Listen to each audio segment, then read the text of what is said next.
I don't know why you're saying I'm trolling people. I'm doing what you've conditioned me to do. It's just so sad.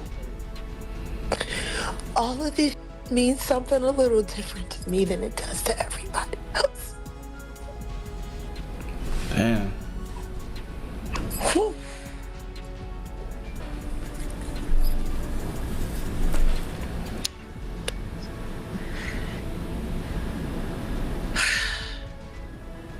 And cause Jag knew about this for years. So what's next, Jag? decades. What happens next, you know?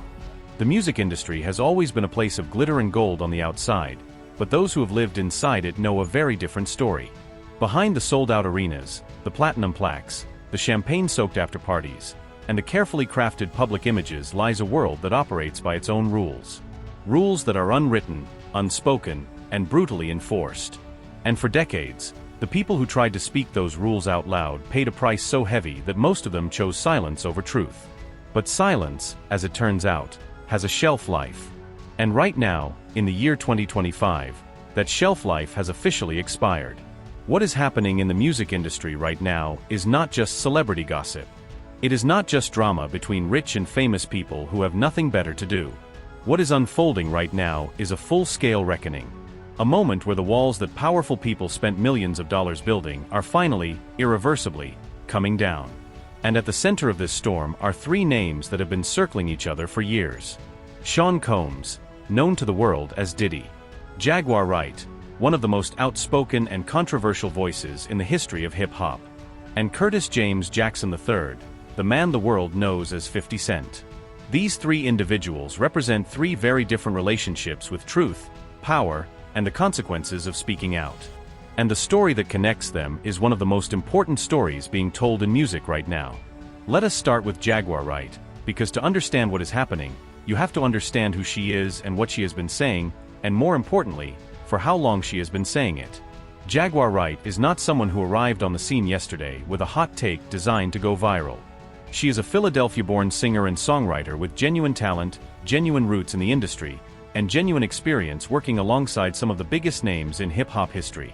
She worked with the Roots. She collaborated with Jay-Z. She moved in circles that most people only read about. And because of that access, because of what she saw and experienced firsthand, she has spent years trying to tell a story that the industry did not want told.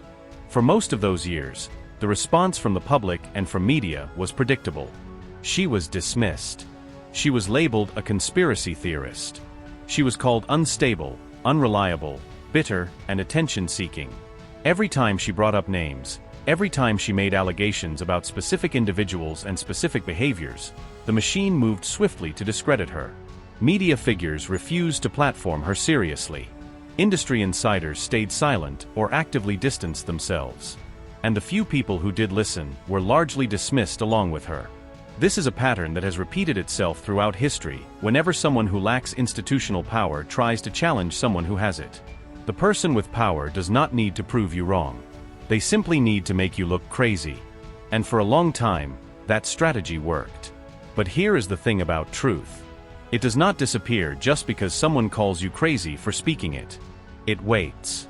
It accumulates. And when enough of it surfaces at the same time, in the same place, with enough corroboration from enough different directions, there is no amount of reputation management or media spin that can put it back in the box. That moment arrived when the Cassie Hotel surveillance footage was released. That footage, which showed Sean Combs physically assaulting Cassie Ventura in a hotel hallway, was not a rumor. It was not an allegation. It was not someone's word against someone else's word. It was undeniable, time-stamped, crystal-clear video evidence of a man who had spent decades projecting an image of love, brotherhood, and empowerment, brutalizing a woman in a hotel corridor. The footage broke the internet. It broke the narrative. And it broke open a floodgate that no amount of legal settlements or public apologies could close. Suddenly, everything Jaguar Wright had been saying for years did not sound so crazy anymore. She had been talking about abuse within the industry. She had been talking about parties that had a visible layer and a hidden layer. She had been talking about the way powerful men in the music business used money, access, and fear to keep the people around them compliant. She had been talking about a specific culture of silence that was maintained not through coincidence but through deliberate, organized effort. And people had laughed at her. Or ignored her. or called her names on the internet. And now, with federal investigations open, and a man who was once one of the most powerful figures in the history of hip-hop sitting in a detention facility awaiting trial, those same people were very quietly revisiting everything she had said. Jaguar Wright herself addressed this directly and powerfully. She did not celebrate. She did not say "she told you so" in a triumphant way. What she expressed was something far more complicated and far more honest. She talked about what it costs a person to carry knowledge that the world refuses to believe. She talked about the physical danger she has lived with, the reality she confronts every single day that because of what she has chosen to say and keep saying, her life might be at risk. She said, and these words deserve to sit with you for a moment, that there is not a day that has gone by in the past 4 years that she does not acknowledge that because of what she chooses to do, she might lose her life. That is not the language of someone playing games for attention. That is the language of someone who genuinely believes they are standing on dangerous ground and has decided to keep standing there anyway. She also shared something deeply personal about her own experience with physical abuse. She described in detail what it felt like, the physical consequences, the cracked ribs, the weeks of recovery, the nausea, the way it rewires your understanding of trust and safety. And she made a point that is critically important to understand about why victims of powerful abusers often stay silent for so long. She explained that in environments where everyone around you is connected to the person who hurt you, where everyone is either on that person's payroll or frightened of their influence, speaking out does not just fail to help you. It makes you more vulnerable. The more people you tell, the more danger you are in, because everyone around you is going to make a calculation about which side is safer to be on. And in an industry where one person controls careers, contracts, and connections, that calculation almost always tips towards silence. This is the ecosystem that Diddy allegedly built and maintained for decades. And this is the ecosystem that is now being dismantled, piece by piece, in real time. Now let us talk about the Piers Morgan interview, because that was a significant moment in this entire conversation. Jaguar Wright appeared on Piers Morgan's platform and made a series of serious allegations that extended beyond Diddy. She brought up Jay-Z and Beyoncé, making claims that connected them to the broader culture she has been describing for years. She used an analogy that was blunt and deliberate. She compared Diddy and Jay-Z to peanut butter and jelly, saying that separately they might be one thing, but together they become something else entirely. The implication was clear. She was suggesting that these two men were not just associates or collaborators, but participants in the same system. Now, it is important to be precise here. Jay-Z and Beyoncé were not present during that interview to respond or defend themselves. They are not the subject of federal charges. They have not been convicted of anything. Jay-Z has, in fact, publicly denied the allegations made against him and has taken legal action in response to certain claims. These are facts that matter, and they deserve to be stated clearly. But the significance of the Piers Morgan interview was not just about what specific claims were made. It was about what it signaled.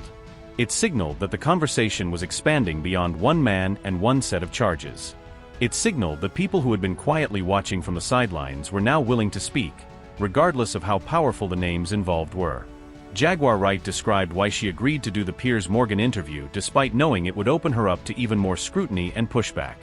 She said she recognized what Piers Morgan represented as a platform, a rigorous, high-profile space where claims are vetted and challenged.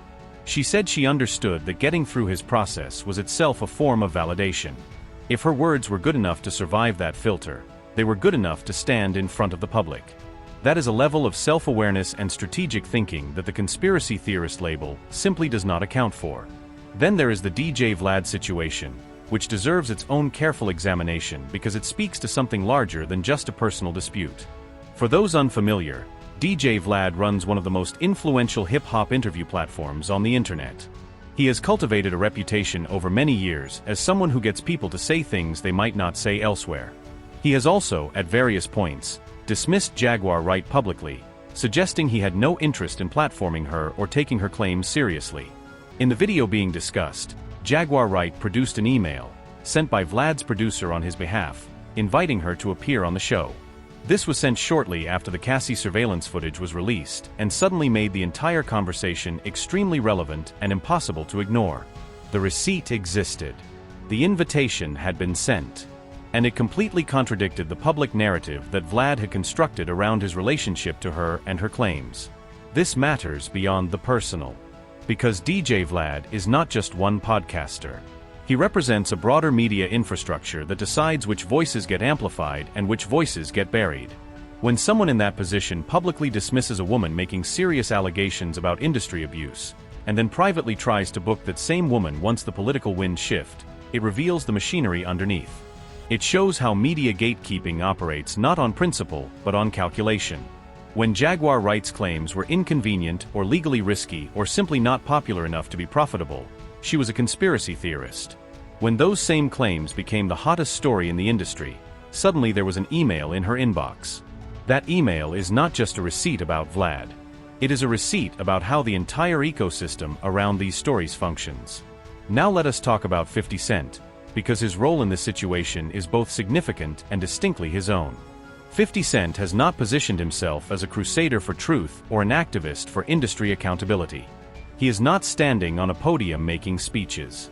What he has done is something that is in many ways more powerful and more consistent with who he is. He has used his platform, his social media presence, and his commentary to keep the conversation alive, to poke at the powerful, and to signal to the public that there is more happening beneath the surface than what is being officially acknowledged. 50 Cent has spoken about the risks of speaking out in the industry. He has commented on the way powerful figures use money and influence to shape narratives and silence critics. He has also been notably sharp in his commentary about the gap between what is publicly known and what those inside the industry have always privately understood. He has described the experience of watching someone be called crazy for years, and then watching the world slowly come to realize that the person was telling the truth.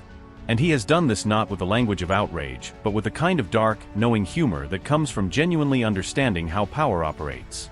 There is also the question of the alleged tape involving Justin Bieber, which was mentioned in the discussion around the situation.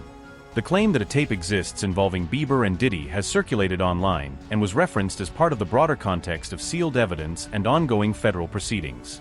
To be absolutely clear, no such tape has been publicly confirmed or released as part of any official proceeding. But the fact that this claim is circulating, the fact that it is being discussed alongside a federal investigation, the fact that people who were inside these circles are now speaking more openly than ever before, all of it contributes to an atmosphere where nothing feels impossible and everything feels like it is moving towards some kind of larger disclosure. What Jaguar Wright said about Young Miami, born Kershaw Romika Brownlee, is worth examining carefully as well. She made specific and serious claims about the nature of Young Miami's involvement in and around Diddy's world. She described alleged financial arrangements and alleged activities that are deeply troubling if true. These claims remain unverified. Young Miami has not been charged with any crime. But the context in which these claims are being made, against the backdrop of a federal investigation that has already resulted in significant charges and the seizure of extensive evidence, means they cannot simply be waved away the way they might have been 2 years ago. The landscape has changed.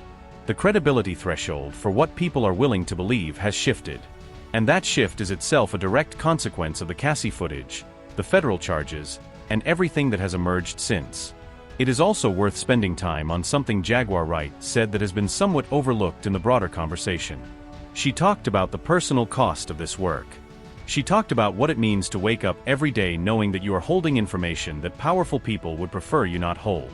She talked about the experience of being systematically discredited, of watching people who claim to care about truth choose comfort and access over accountability. She talked about the way the industry creates a culture of loyalty that is actually a culture of complicity. And she did it while acknowledging her own complexity and imperfection, acknowledging that she is not a saint, that she has been through things and done things that are not necessarily flattering, but that none of that changes the truth of what she has witnessed and experienced. There was a moment in the conversation where she mentioned, almost in passing, that she believes there is another tape of her out there. A tape that she has not seen but suspects exists and suspects may eventually surface. That kind of admission, made publicly on a platform on her own birthday, is not the behavior of someone running a calculated media strategy. That is the behavior of someone who has decided that total honesty, even when it is uncomfortable and even when it is potentially damaging to herself, is the only way forward. It is a striking and humanizing moment in a conversation that could easily be reduced to gossip and drama if people are not paying close enough attention. Ryan Leslie's name came up toward the end of the discussion, and this too deserves attention. Ryan Leslie was in a relationship with Cassie Ventura before Diddy, and Jaguar Wright raised pointed questions about how that relationship ended and what role, if any, financial pressure may have played in its conclusion. She went further, suggesting that if someone was paid to walk away from a relationship so that another person could take control of that individual, that could constitute a form of trafficking. These are serious words. They are serious implications. And they raise questions that, in the current environment, deserve to be asked, even if the answers are not yet available. What ties all of these threads together?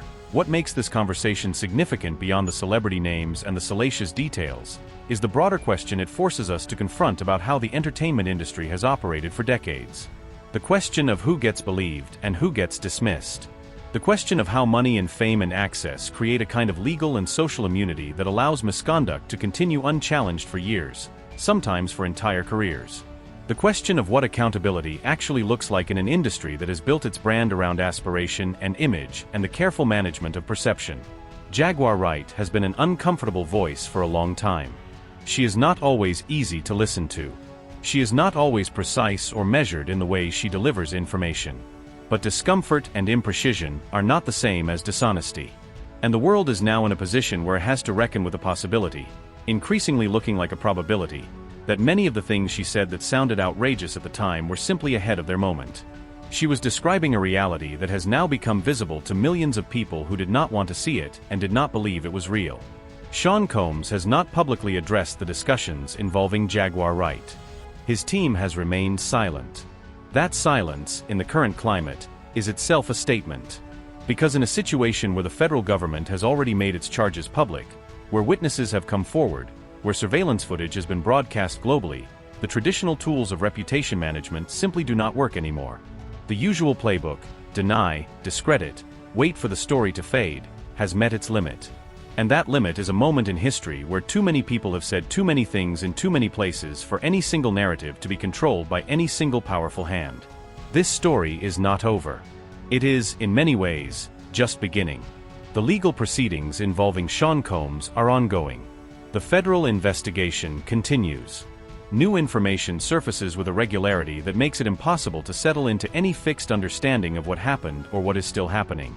And figures like Jaguar Wright, whatever you think of her methods or her delivery, are continuing to speak into that uncertainty with a kind of conviction that comes from having carried this knowledge for a very long time.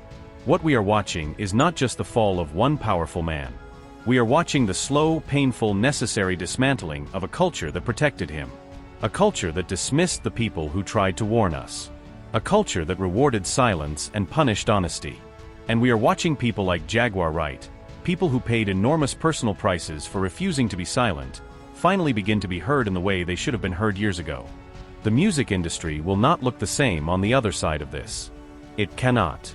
The exposure is too extensive, the evidence too undeniable, the voices too numerous and too consistent for business to continue as usual.